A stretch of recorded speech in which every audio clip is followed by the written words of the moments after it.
नमस्कार मित्रांनो, स्वागत आहे आपल्या आवडत्या चॅनल मोटिवेशनल कोट्स विथ अजिंक्य मध्ये। आज आपण ऐकणार आहोत श्री स्वामी समर्थ महाराजांचा एक अद्भुत चमत्कार, जिथे त्यांनी आपल्या भक्तांचं रक्षण करण्यासाठी मोठं चक्रीवादळ थांबवले। चला तर मग या दिव्य कथा ऐकूया। श्री स्वामी समर्थ महाराजांचा चमत्कार, चक्रीवादळ थांबवले।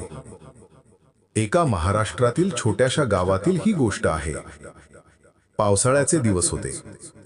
गावावर मोठ्या चक्रीवादळाची भीती निर्माण झाली होती।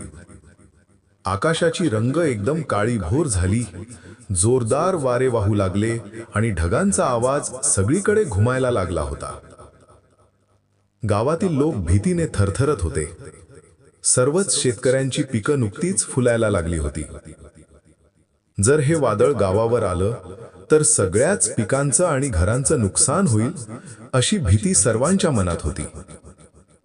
गावाचे काही श्रद्धावान लोक गावच्या वयोवृद्धांनी आणि महिलांनी मिळून एकत्र येत श्री स्वामी समर्थ महाराजांच्या पादुकांपुढे नतमस्तक झाले। अश्रूंनी डोळे भरून त्यांनी प्रार्थना केली, स्वामी महाराज, आमच्या गावावर आलेल्या संकटावरून आम्हाला वाचवा, आमचं रक्षण करा। स्वामी समर्थ त्यावेळी ध्यानस्थ अवस्थेत बसले होते। थोड्या वेळाने त्यांनी डोळे उघडले। त्यांच्या चेहऱ्यावर विलक्षण शांतता व तेज दिसत होते।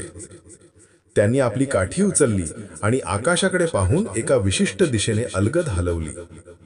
स्वामी म्हणाले, हे वादळ या गावावर न येता दुसऱ्या दिशेने वळावं। इतकं सांगून स्वामी पुन्हा शांत बसले।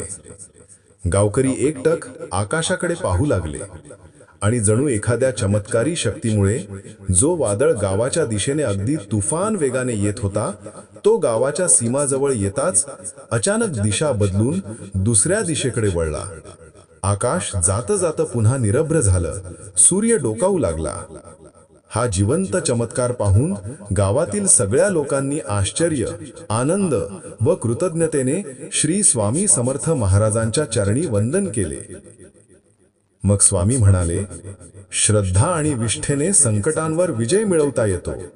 निष्ठा असेल तर भक्ताचं रक्षण देवही करतो। आजही त्या गावात वडीलधाऱ्या माणसांकडून लहान मुलांपर्यंत सर्वजण ही कथा अभिमानाने सांगतात।